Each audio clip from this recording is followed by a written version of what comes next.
Welcome to the Thomas Industry Podcast, actionable information for industry leaders. I'm Cathy Ma. Today, I'm joined by Tasneem Manjra.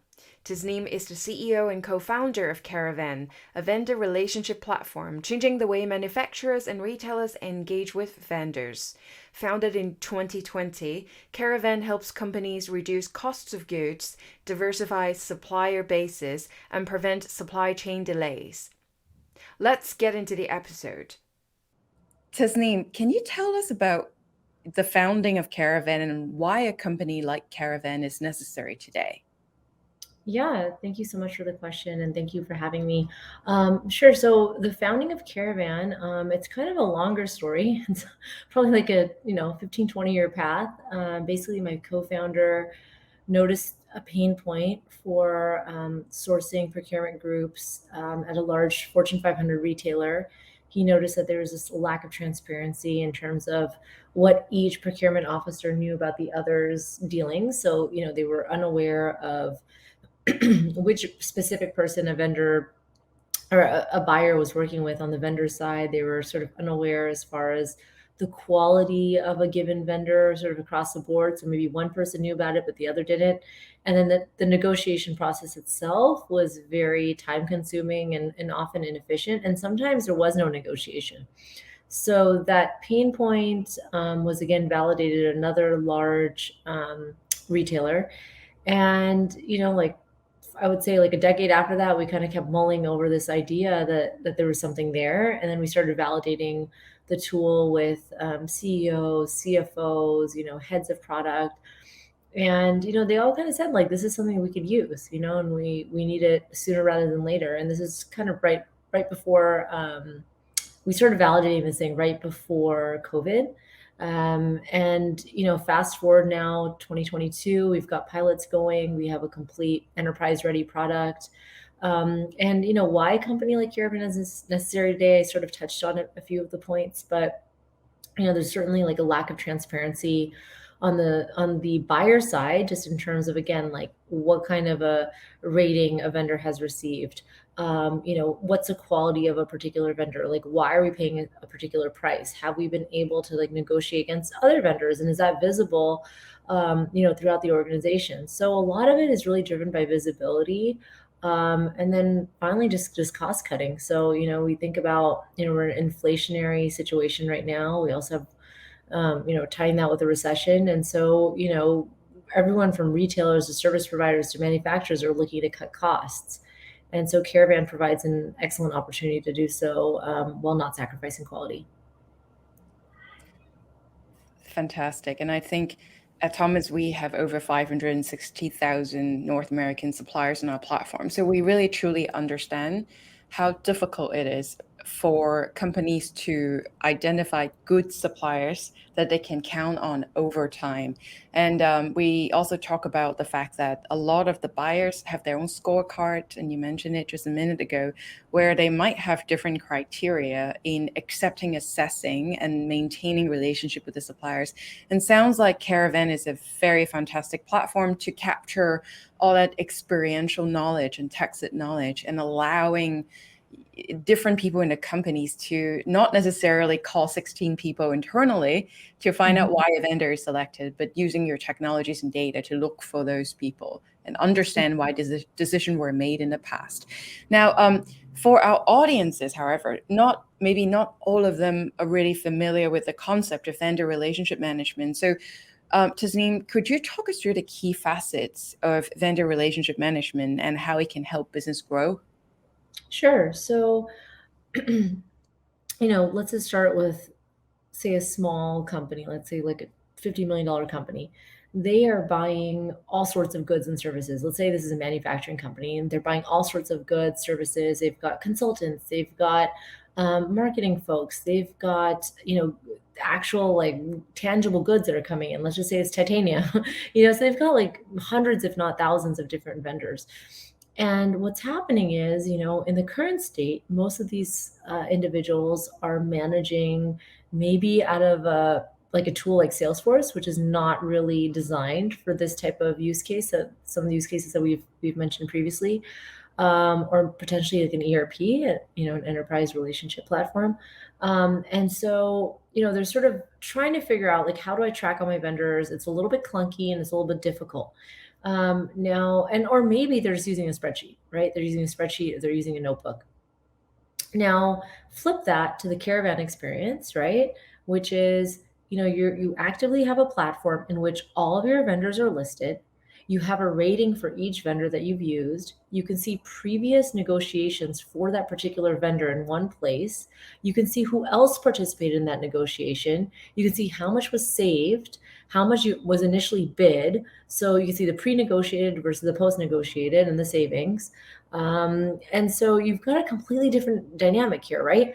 And so this allows each one of your procurement folks to just be a lot smarter about how they do their job and continuously think about optimization, right? Like they can always look at their last negotiation as a point to improve upon, right? Or perhaps it's just stay the same, but at least they've got something to look at.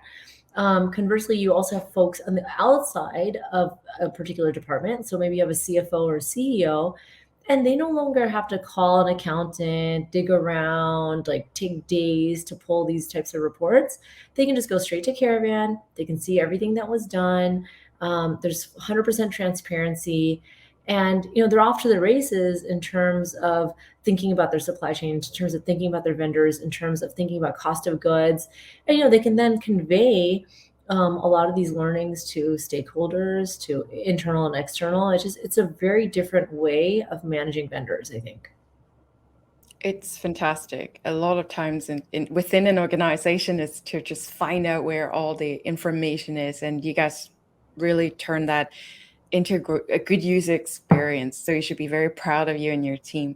Now, tell us a bit about your typical customers. You mentioned a typical size company could be a 10 to 15 million dollars company. What are the challenges that your customers face, and how does your company help them? Yeah, so customers right now, we're looking at everyone from smaller companies, right? Like I mentioned, like 10 to 50 million dollars to even like a Fortune 500 company, because um, as we've conducted our research, we've figured out and we've sort of noticed that, some of the large companies are operating out of spreadsheets, right? So it's not necessarily the size that dictates, it's more like what are their typical processes. I don't think Caravan could help someone like Toyota because they have amazing infrastructure in place, right? They know every last detail about their suppliers. They know about the price. They know down to, a fraction of a penny, like what they should and shouldn't be spending.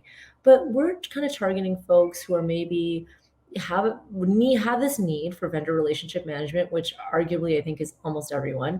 But they are using maybe spreadsheets, or using notebooks, they're using, like I said, like maybe a tool like a CRM or ERP, which is not necessarily made for this type of use case. And so it's allowing them to help them with the lack of transparency that I mentioned before. Like it's able to open up, all the various details of negotiations, all the various details around who won a negotiation, the quality of that vendor. They can take any vendor and rate them across as many variables as they like. So you think about, for example, auto parts manufacturers. Some of them are rating vendors on 40, 50, 60 different variables, and they can actually integrate that into Caravan super easily. Take them a few minutes, they can set the whole thing up, and they can start rating, right? And they can not only just rate for themselves, but the entire organization can then see the rating of any given vendor. So that helps to actually rationalize any supplier selection, or any supplier rejection as well, right? And part of it is, we're really focusing on quality, right? It's not just about the price; it's about price over value, right?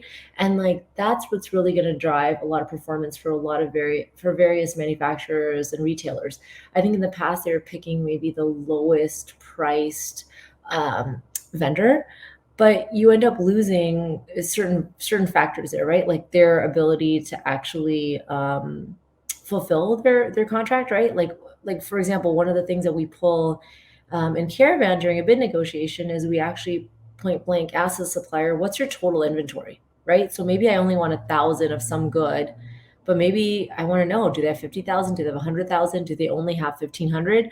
That will also help me to make a better decision, because ultimately, like we saw in COVID, with various supplier, shortfalls, they were just running out of stuff, right? And so this is like an easy way to sort of balance that a little bit. And again, then you're also using the ratings. You're not just depending upon price, but you're sort of using all the different variables available to you to make the proper vendor assessment and selection. And you touch on a really good point that is really brought on and clarified with COVID-19 and other supply chain issue, which is just in time procurement is great for cost optimization during a period where there are no surprises or disasters or a pandemic, and now people are actually shifting from just in time to really a just in case mental model. And when you brought on about all the key report card scoring criteria matching your platform enabled, it is very powerful. In particular, just understanding in terms of the shipping risk and inventory risk of your suppliers, that can really help mitigate a lot of the procurement risk. So, Tasneem, you were cited recently on the rise of reshoring initiatives in the US, and we all learned with COVID-19 and a lot of really interesting international incidents that we are shifting slowly from just-in-time cost optimization only model to really factoring in broader geopolitical considerations. And people are thinking about, okay, just in case, I need to really figure out how I can bring and reshore more of the manufacturing capacity near our customers. So can you talk me through, since you talk to so many companies and work with them all the time, what are the new trends you're seeing? Yeah, no, great question. We've seen companies like Intel, Lego come, reshore to the US, and actually there are plenty more. And I think it's, being driven by a few factors. I think some you've alluded to. One is we want to be closer to our goods, ensure that there are no shortages, there are no delays. We're able to manufacture what we need when we need it.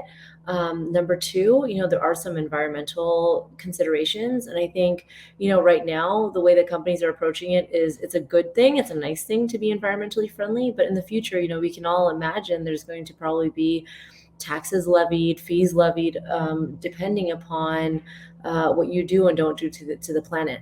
And of course, I think the benefits to the U.S. economy are profound. And I would love to see, more employment within the U.S., right? We've lost so many jobs in the last several years, like, the estimates are between 5 to 10 million to offshoring. So I'd love to see places like the Rust Belt sort of reinvigorated as a result of some of these reshoring initiatives. Speaking of which, Caravan has been known to commit to becoming more sustainable and take up a role in tackling climate change. What are some of the initiatives your company has taken to address the sustainability? Yeah, so initially, when we built this platform, it was kind of in the back of my head, like, okay, I really care about the planet. I really care about human rights. I couldn't figure out how to integrate those two things into Caravan.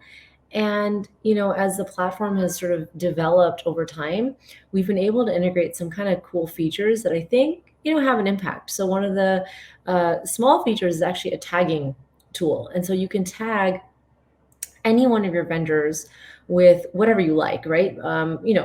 According to what your admin has set up, but generally whatever you like. So for example, you could tag a vendor as being environmentally friendly. Maybe they have a solar powered factory. They are committed to, hiring from low income communities, whatever that is, you can tag. And so then you can then search. So as your company, like as your colleagues are searching for vendors, if this sort of becomes, if sustainability, for example, becomes an objective for the company, then you can start searching for, environmentally friendly. You can start searching for solar powered factory, et cetera. And so out of the thousands of vendors that you have, the ones that have committed to these particular issues kind of come up at the top of your list. Another thing that we sort of also integrate are the ratings, right? So the ratings, that's another way for you to actually rate your vendors based upon maybe climate change, maybe the source of their labor, maybe the source of their actual goods. So this is another way for companies to think a little bit more broadly about the impact of their buying than just let's pick the lowest price vendor. And Tasneem, I think one very special, really kind of interesting aspect about you in particular as a female leader in our sector is that you're a great listener. It sounds like you're constantly talking to people, trying to understand the pain point, but also you dedicated a lot of your time in validating your solutions by launching products and talking to people and see if you can incorporate, for example, their checklists, and you talk about all that kind of ways of doing interviews with people. Now, you sound like you have a really amazing mixed bags of skills as well, right? Like from the right brain empathy and ability to relate and listen and build relationships, all the way through to turning that into tactical step by step and building a whole strategy, a whole new business together with partners. I'm curious, can you tell us a bit more about your background and how you chose this career path? Yeah, absolutely. So, I had definitely an interesting career path, probably not the most straightforward. I'm an LA girl, went to University of Toronto, came back, initially worked in banking, worked at Citibank, and was selling mutual funds and loans and all these things. And it wasn't the best fit for me, right? Let's just say that. Fast forward a bit, I started my MBA, and at the same time, I got a great job at this company called the Search Agency. They were delivering search engine marketing and other sort of very early performance marketing tools online. And we had, some of the top vendors in the space, right? We had some of the top companies who were doing this kind of thing.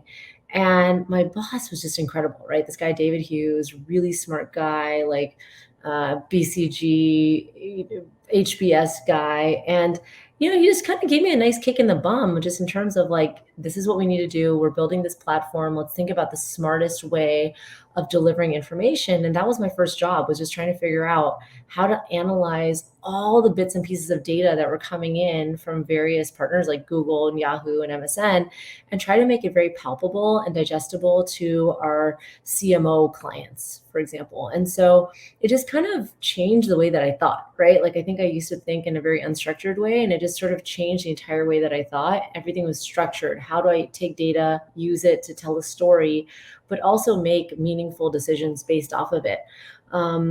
And then, just over the years, I had the opportunity to lead marketing and also take on product roles at some pretty interesting startups. One was in EHR, Dr. Chrono. I think that was a really interesting opportunity in that I was really able to grow their business by just trying to figure out what clients wanted and how do we sell to them, right? They're really early at that stage. They recently were acquired, but I felt like at the stage that I came in, I was able to make some really cool, just kick off some really interesting things that had a large impact on the business. Fast forward again to Point, again, they were just acquired by GoDaddy, but got a chance to work with some really amazing leaders, Osama Bedier, Rishi Taparia, and others, and just sort of run their marketing A to Z. And that was again super interesting. It was a space I wasn't familiar with, but I was able to just digest a lot of the feedback from the industry and sort of figure out like, how do we position ourselves? How are we going to, kick off all these various marketing channels in a way that's going to make an impact on the business? So yeah, I mean, I think a lot of the career has been around listening, and then listening to folks who are in the field, who are ultimately going to hopefully digest your product or service, and then figuring out how to then build that. So I think that's a lot of that is translated at Caravan. And would you give us one piece of best advice you've ever heard in your career?